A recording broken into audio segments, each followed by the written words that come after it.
तो धन्यवाद प्रस्ताव तो अभी हो गया था। देखिए इसकी कड़ी में क्या होता है कि जब सरकार के पास जो है, जब सरकार धन्यवाद प्रस्ताव पारित करता है तो उसका धन्यवाद प्रस्ताव जब 50% बहुमत नहीं है, उसके पास धन्यवाद प्रस्ताव पारित नहीं होता है, तो इसी का फायदा उठा के जो है विपक्षी दल जो है वो अविश्वास प्रस्ताव लाया जाता है। क्यों लाया जाता है कि जब सरकार के पास धन्यवाद प्रस्ताव पारित नहीं हुआ है, इसका मतलब जो है उसके पास जो है बहुमत नहीं है, क्योंकि वो साधारण बहुमत से पारित करना पड़ता है। जब उसके पास 50% नहीं है तो उसका पास मतलब बहुमत नहीं है, तो इसी का फायदा उठा करके जो है वो साधारण बहुमत अविश्वास प्रस्ताव ला देता है और सरकार को गिरा देता है। तो इसका चर्चा जो है 75 आर्टिकल 75(3) में लाया गया है, या जो है लोकसभा में लाया जाता है सरकार को गिराने के लिए, मतलब अविश्वास प्रस्ताव। कम से कम जो है इसमें जो है कम से कम 50 सदस्य की अनुमति आवश्यक होता है। 50 सदस्य की जो है अनुमति आवश्यकता है, केवल विपक्ष के द्वारा ही यह लाया जाता है। देखिए अविश्वास किसको होगा, तो जो सरकार है उसके तो अपने आप में अविश्वास नहीं होगा, अविश्वास भी हो जाएगा तो वो बर्दाश्त कर लेगा, इसका मतलब है।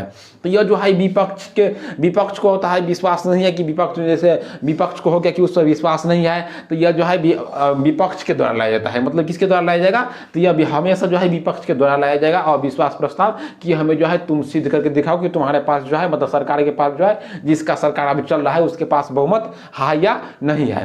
तो यह हो गया अविश्वास प्रस्ताव। उसी कड़ी में आता है कि विश्वास प्रस्ताव, तो यह किसके द्वारा लाया जाएगा कि हम तुम्हें विश्वास दिला रहे हैं कि हमारे पास बहुमत है या नहीं है। तो मतलब जिसका सरकार है, सत्ताधारी पक्ष के द्वारा जो है यह विश्वास प्रस्ताव लाया जाएगा, मंत्री या पीएम द्वारा या मंत्री द्वारा इसे पेश किया जाता है। लोकसभा में साधारण बहुमत से जो है इसे पेश किया जाता है। क्यों किया जाता है साधारण बहुमत से, तो जब वो विश्वास प्रस्ताव लाएगा और साधारण बहुमत से विश्वास प्रस्ताव पारित हो जाएगा, तो मतलब 50% उसके पास है, तो 50% है तो उसका मतलब इसका मतलब हो गया कि सरकार के पास तो बहुमत है, तो वो विश्वास प्रस्ताव पारित कर देगा।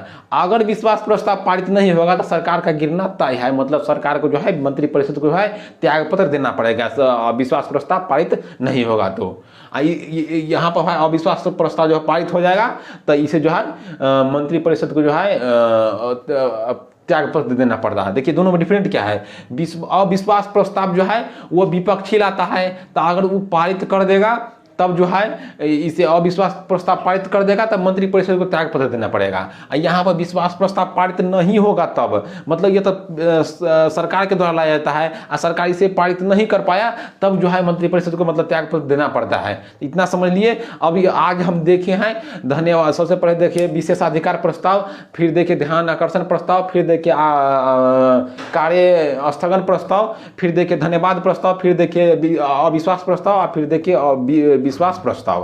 तो हम इतना देखे, मतलब 6 प्रस्ताव को हम देख चुके हैं। तो इसके बाद जो है नेक्स्ट वीडियो पार्ट 2 में जो है जितने भी प्रस्ताव बच चुका है उसे हम कवर कर लेंगे। तो अभी हम एक बार रिवाइजिंग कर सकते हैं आराम से, जो है इसे पूरा का रिवाइजिंग कर सकते हैं। आप लोग आंख बंद करके जो है पूरा का एक बार रिवाइजिंग कर लीजिए। देखिए इससे पहले हम रिवाइजिंग कर चुके हैं, एक बार और जो है आप लोग रिवाइजिंग कर लीजिए।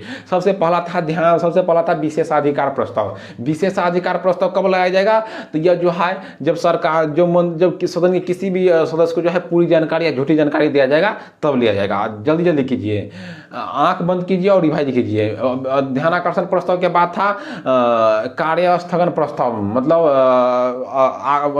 ध्यान आकर्षण प्रस्ताव। तो ध्यान आकर्षण प्रस्ताव क्या होगा कि ध्यान को जो है जिस क्षेत्र में सरकार का ध्यान नहीं गया है उस क्षेत्र का मंत्री उससे ध्यान आकर्षित करेगा, उस क्षेत्र में मतलब ध्यान आकर्षण प्रस्ताव इसे कहते हैं। एक शॉर्ट में समझ लिए, ये जो है लोकसभा में और राज्यसभा में दोनों में लाया जाएगा। लोकसभा राज्यसभा दोनों लाया जाएगा। 50 लोकसभा और राज्यसभा दोनों लाया जाएगा। यह सबसे पहले जो है 1954 में लोकसभा में लाया गया था। यह जो है भारत का देन है संसदीय लोकतंत्र को, मतलब भारत दिया है संसदीय लोकतंत्र को। इतना समझ ध्यान आकर्षण प्रस्ताव में। अब देखते हैं मतलब कार्य स्थगन प्रस्ताव, मतलब कोई भी कार्य चल रहा है उससे इम्पोर्टेंट कार्य जो है देश में आ चुका है तो इस कार्य को रोको और उस कार्य को चालू कर दो। तो ये हो गया ध्यान आकर्षण मतलब कार्य स्थगन प्रस्ताव, मतलब कार्य के रोक के अभी इम्पोर्टेंट कार्य को जो है चर्चा करना जरूरी है। तो इसमें कोई भी ऐसा मतलब झूठों को फुटसों को जो है कोई भी कार्य को ला के कह देगा कि यह जो है मतलब आकस्मिक कार्य जो है अभी जो है स्थगन प्रस्ताव ला दो। तो इसके लिए जो है इसमें क्या किया गया है, कुछ प्रावधान दिया गया है कि इसमें जो है कम से कम 50 सदस्य की जो है अनुमति लेना आवश्यक है।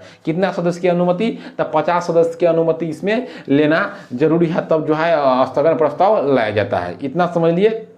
यह जो है लोकसभा और राज्यसभा दोनों में लाया जाएगा। इतना समझ लीजिए शॉर्ट में। अब था इसके बाद जो था प्रस्ताव था धन्यवाद प्रस्ताव। धन्यवाद प्रस्ताव कब लाया जाता है? तो धन्यवाद प्रस्ताव किस लिए लाया जाता है? तो धन्यवाद प्रस्ताव जो है राष्ट्रपति जो प्रस्ताव पढ़े थे साल के शुरू में, लोकसभा का चुनाव होता है उसके बाद जस्ट जो सत्र होता है उसमें जो प्रस्ताव पढ़ा जाता है उसके लिए जो है धन्यवाद प्रस्ताव लाया जाता है। तो इसे किसको सिद्ध करना पड़ता है? तो जिसका सरकार है उसे 50% बहुमत के साथ जो है सिद्ध करना पड़ता है। अगर वो सिद्ध नहीं होगा तो इसका मतलब समझ जाएगा कि सरकार के पास जो है अभी बहुमत नहीं है। तो इसी का फायदा उठाकर जो है विपक्षी दल जो है वो अविश्वास प्रस्ताव ला देता है। तो अविश्वास प्रस्ताव में क्या होता है कि वह अगर अविश्वास प्रस्ताव पारित हो गया तो सरकार को जो है वो त्यागपत्र देना पड़ेगा।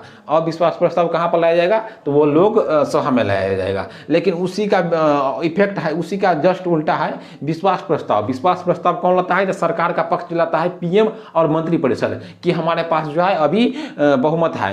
तो अगर विश्वास प्रस्ताव पारित हो गया तो सरकार को जो है त्यागपत्र नहीं देना पड़ेगा, मतलब मंत्रिपरिषद को त्यागपत्र नहीं देना पड़ेगा। अगर विश्वास प्रस्ताव पारित नहीं होगा तब मंत्रिपरिषद को जो है त्यागपत्र देना पड़ेगा। विश्वास प्रस्ताव पारित नहीं होगा तब, लेकिन यहाँ पर पारित हो जाएगा तो देना पड़ेगा। तो इतना समझ लिए 6 प्रस्ताव के बारे में आप समझे।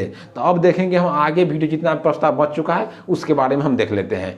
Thank you for watching this video.